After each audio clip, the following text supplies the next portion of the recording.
Hello and welcome to the news at 10 on NT News 24. We are reaching you live in Abuja. I am Comfort Amodu. Let's take a look at some of the trending news. Minister of Regional Development meets APC women leaders, charges them to brace up in the advocacy for increased women participation in politics. By the time you push and fight for it, you definitely get the necessary support. Minister of Interior emphasizes resolve to ensure national security is not compromised, says full compliance with e-visa rules is non-negotiable.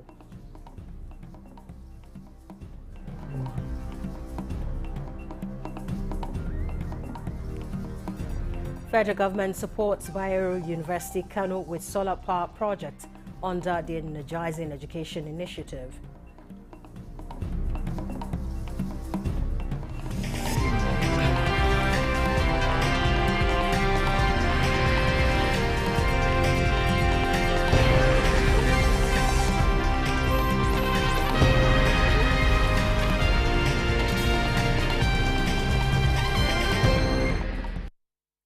We begin with the charge of the Minister of Regional Development, Abubakar Mohammed, to Nigerian women to brace up in the advocacy for increased women participation in politics.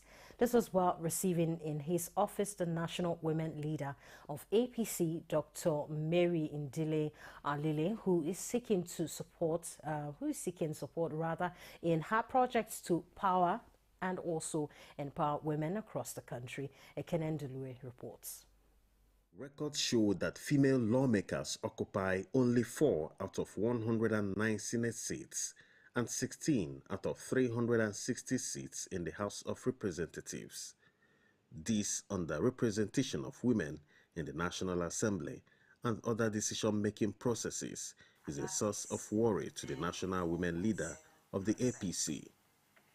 This meeting is to solicit support of the minister, urging him to add his voice to the conversation until 35% affirmation becomes a reality.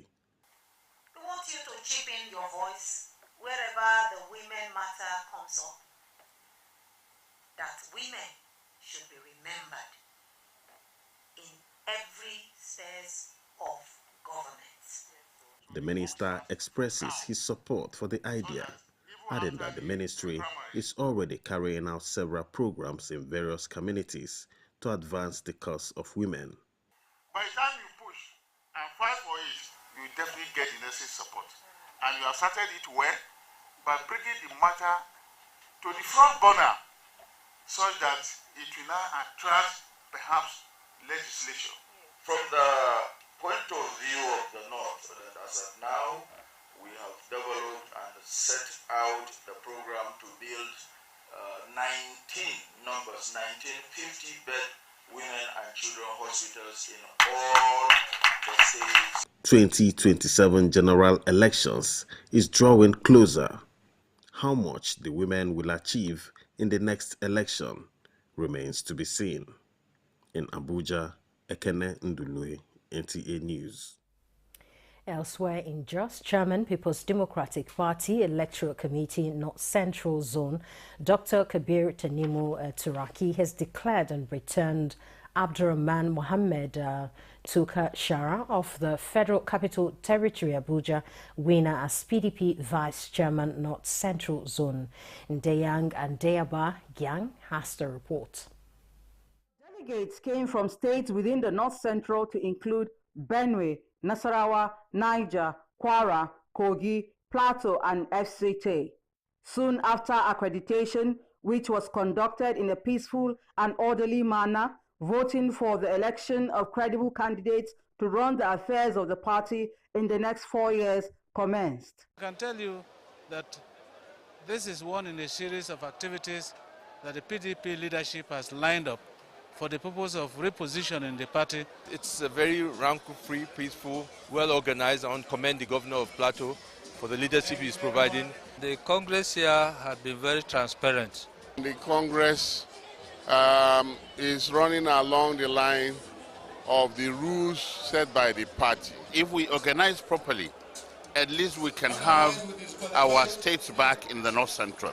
Governor Kella Mutfwang commended delegates for their maturity, saying unity amongst party men and women is sacrosanct to move the party forward. Periodically, as enshrined in our constitution, that we continue to hold elections as and when due. Highlights of the Congress was the sorting and counting of votes cast, after which Abdurrahman Mohammed, who pulled 524 votes, was declared as Vice Chairman, North Central Zone. We are all friends and brothers, and we are all one family. I urge them and I call on them, let them come so that we work together and build the party. The other position of Zonal Youth Leader was won by Ndagana Al-Hassan, while 15 positions were unopposed and returned duly elected. In Jos, Indenyan, and Diabajang, NTA News. Let's now go to Lagos, where Minister of Interior Dr. Olubunmi Tunji Ojo has reiterated his resolve to ensuring national security is not compromised, as full compliance with rules guiding e-visa is non-negotiable. He made this emphasis during a stakeholder sensitization on e-visa landing and exit cards in Lagos. And Hinginu John Adams was there for the NTA. As Nigeria moves with trends of global operations in the aviation sector and immigration system, these critical stakeholders are here to familiarize themselves the more with how e-visa, landing, and exit cards work. Minister of Interior said all agencies under his ministry will not compromise national security. As such, rules guiding the e-visa will be strictly adhered to. This is a visa that once applied for, within 48 hours, you get a response, either a yes or no. And of course, it also eradicates the barrier of location. For example, if you're in UK and you don't live in London, you don't need to fly all the way to London to the embassy to go and apply. You can apply in the comfort of your home. Concerned agencies say the introduction of e-visa, landing and exit card systems will enhance air travel while ensuring that the highest standards of aviation security and operational efficiency are maintained.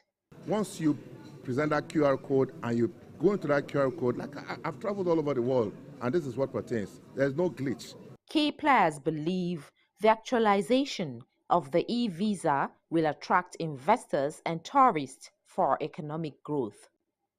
In Lagos, Hinginu John Adams, NTA News. The Joint Admissions and Matriculation Board, JAMB, has released the results of 2025 UTME receipt examination conducted for candidates affected by disruptions at the selected centers across the country.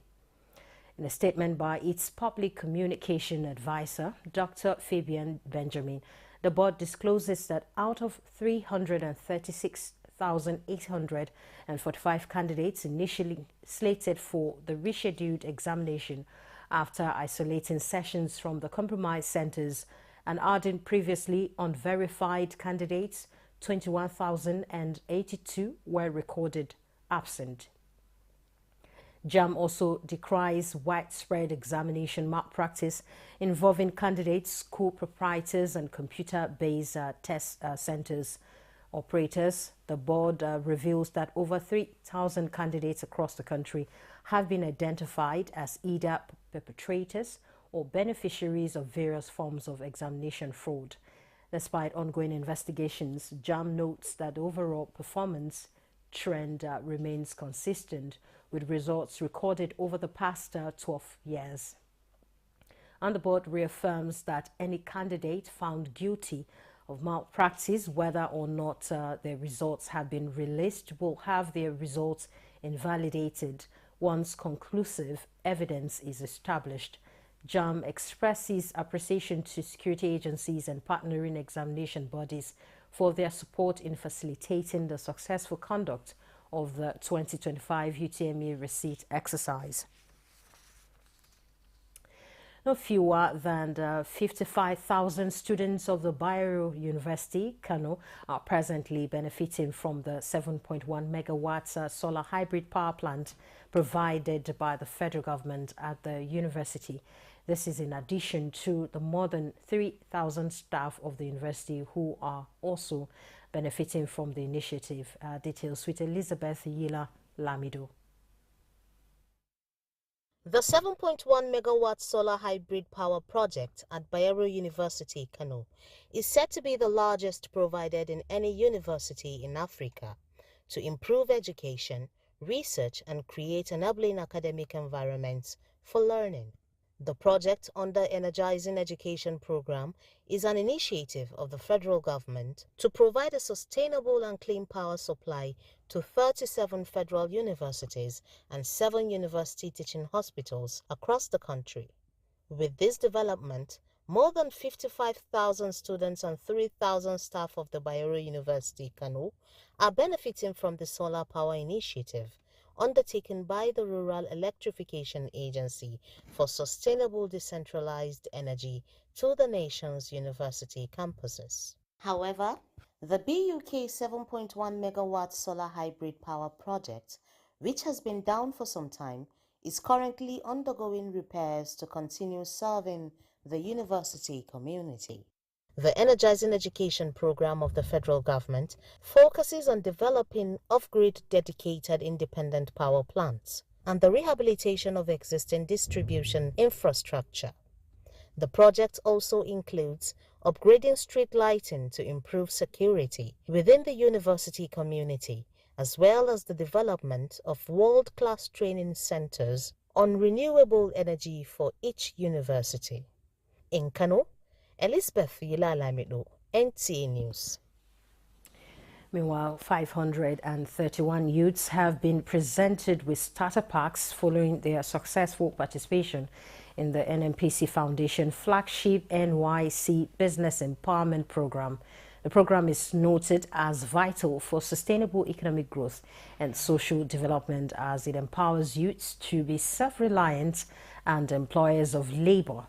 The Group Chief Executive Officer, NNPC Limited, Bashir Bayo Ojulari, reiterated that it will proactively develop young entrepreneurs to drive innovation, bring fresh ideas to markets and address social challenges while contributing to community well-being and economic resilience. We'll bring you details of this report right after this break. A Television College Jaws, you will dive into exhilarating hands that will fuel your passion in education and propel your career to new heights. We don't just teach, we craft the next generation of media leaders. Explore our diverse offering, understanding the personnel matters and issues in the public service basic development communication, financial reporting under IPSAS and interpretation of public sector accounting standard IPSAS, audit, internal check and control management, video camera maintenance, new technology, optics, fiber, IP technologies, automation, storage management, and wireless technology. Challenges and opportunities in the secretarial profession in the digital age. Digital marketing, basic drama, online reporting, understanding the provisions of the revised public service, audio engineering operations and maintenance, camera operations, intermediate drama. Mark your calendar. The second quarter of 2025 is your launch pad. This is your moment to seize the future. Announcer Management.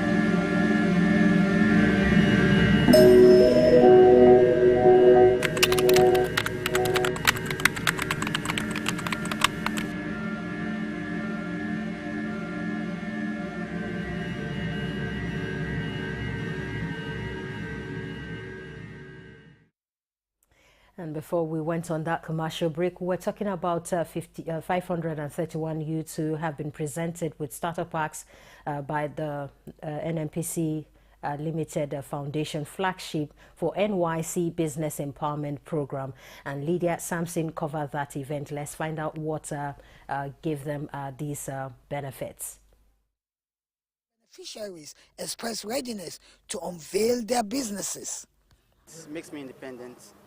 The fact that it's a starter pack and it comes with solar, so I don't need to depend on NEPA. I can do my work at any time, the belief of other students, other corpers out there that yes, when the government or the NNPC say they want to do something, they will do it. This is not just a mere empowerment. This is a history being made today. So to NNPC Foundation, we genuinely say thank you. For NNPC Limited and its subsidiaries, supporting youth empowerment through education, mentorship and access to resources to become productive adults and future leaders is sacrosanct. So we do collaborations with different entities in society, but this one is particularly exciting for us because it involves young people. It meant around creative industry, we have around catering, we have around beauty, and technology as well. So depending on what a particular participant was profiled for, we're providing the enabling tools for them to start up. And then we're also giving them a small cash grant. Chief Financial Officer NNPC Limited, Adedapo Segun, advised the beneficiaries to be diligent in their businesses and contribute to Nigeria's economic growth. It's a lesson for any Nigerian youth to see that where there are opportunities, go take on those opportunities, see it through to the end, and you might just be one of those recipients who would have a story and a good idea that we will support. Nigeria has a lot of young people who are resilient, and all they need is an opportunity to kickstart their talent and to kickstart opportunities for them. So I'm quite excited. So I want to train you on most essential things to make sure you can start your business. So it was rigorous training. It is a collaborative approach with the NYSC, Corporate Affairs Commission and Kudimata Nigeria Limited to promote inclusive growth and poverty reduction. With these empowerments, we even give them, solar so that they have power supply. They can go out and begin to fend for themselves. They're no longer in the labor markets. The additional announcement of each beneficiary receiving 531,000 naira in addition to the starter packs got the hall agog. For the beneficiaries, it is time to impact Nigeria and take their businesses to the next level. In Abuja, Lydia Samson, NTA News. The Nigerian police force, through Interpol and CB Abuja, has successfully secured the extradition of a Nigerian fugitive, Abubakar Aboki Mohammed, from the United Arab Emirates on Friday, May 23, 2025. A statement by the force notes that Mohammed is a subject of an Interpol red notice following a thorough investigation into a case involving obtaining money by false pretense, forgery and money laundering. The statement adds that the case began in July 2023 after an Abuja-based international businessman reported being defrauded by the suspect, who posed as a shipping agent. Mohammed allegedly secured $307,500 contract for the shipment of 10 luxury vehicles from the UAE to Nigeria, receiving full payment through a third-party account belonging to the victim, who is based in Kano. The funds were later linked to money laundering operations in Dubai. The suspect then issued a forged bill of landing and disappeared. He was arrested in Dubai on April 15, 2025 and has now been returned to Nigeria to face prosecution at the Federal High Court. Meanwhile, the Inspector General of Police, Kayode Egbetokun, has expressed gratitude to the Dubai Police, Interpol, NCB Abu Dhabi and the Nigerian Consulate General in Dubai for their support, assuring them of the Nigerian Police Force commitment to international cooperation in tackling transnational financial crimes. The 25th anniversary celebration of the Rotary Club of Wuse Central Abuja was not just a testament to a quarter-century of resilience and unwavering commitment of the Rotarians to the ideals of Rotary, but a platform to honor individuals and organizations who have partnered the club over the years. And Chinenye Nwoye reports that a special recognition award was presented to the Director General of the NTA, Saliu Abdul Hamid Dembos, for amplifying the impact of the club's commitment to service projects through NTA's quality reportage. The Rotary Club of Wuse Central, Abuja, began meeting in 1998, and on the 23rd of May 2000, it was officially chartered. Over the past century, the club has consistently demonstrated a steadfast commitment to serving humanity. Sarah Sander, a former director training at the NTA headquarters, Abuja, stood proudly to receive the club's charter and made history not just as the first female president of the Rotary Club of Wuse Central, but also as the first female Rotary Club president in Abuja Zone District. In this period, I cannot count the number of villages along Airport Road that we've provided water for. We've sunk so many boreholes, we've rehabilitated health centers, we adopted Anawin Poorest of the Poor orphanage in Gwagwalada. We rebuilt their hostels and built a fence for them, furnished it.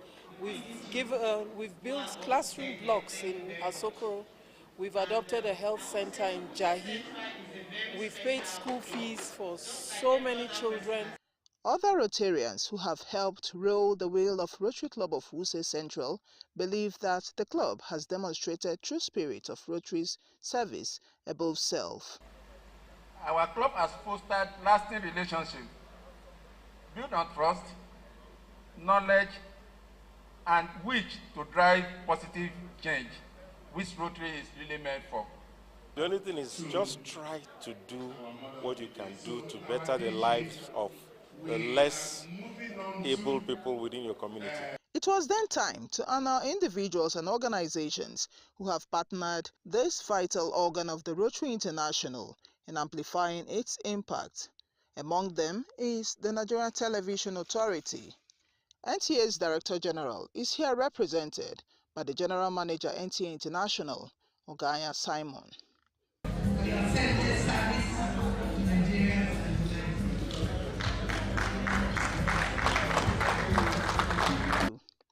Dame Pauline Tallinn, a former Minister of Women Affairs and former Deputy Governor of Plateau State, was also honored, and she was among luminaries who graced the club's inaugural event 25 years ago. The Rotary Club of Wuse Central have done so much.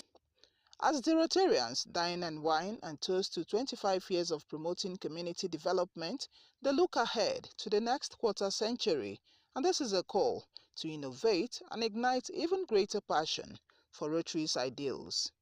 In Abuja, Chinenye Nwoye, NTA News. Thank you for that report, and it's time now to recap the news.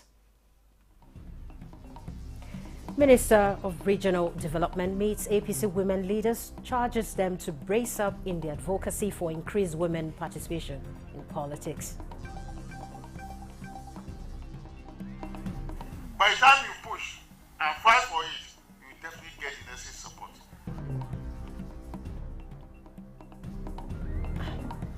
Minister of Interior emphasizes resolve to ensure national security is not compromised, says full compliance with e-visa rules is non-negotiable.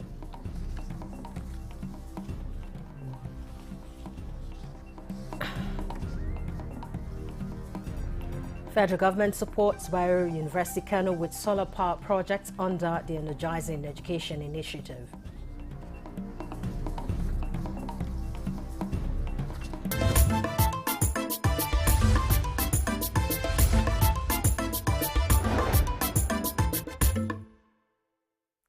Now let's take a look at the evolving relationship between Nigeria and China as both countries in a cross-cultural friendship came together at the Chinese Cultural Center in Abuja to honor the richness and tradition of Chinese tea culture.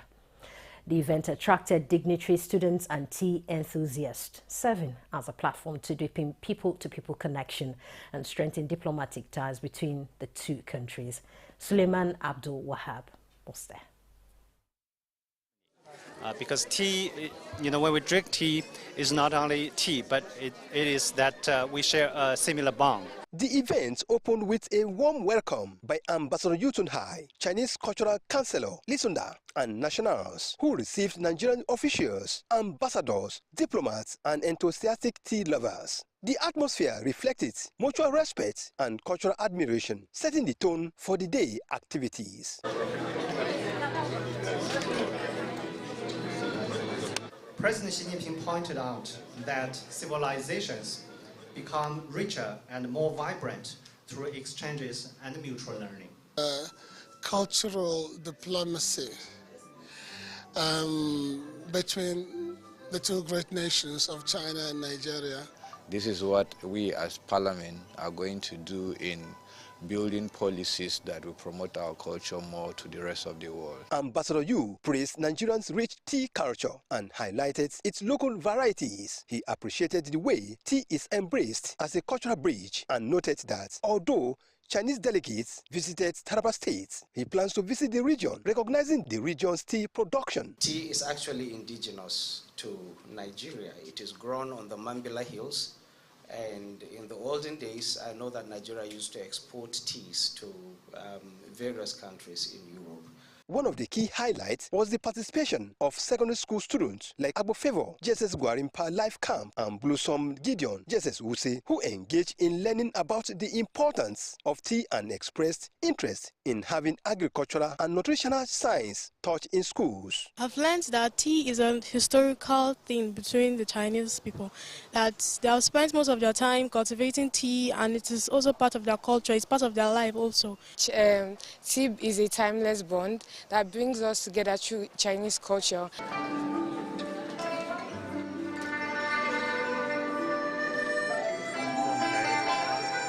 The celebration of Chinese tea culture in Nigeria served as a heartfelt cultural exchange, leaving a lasting impression on attendees. In Abuja, Suleiman Topu Abdulwahab, NT News.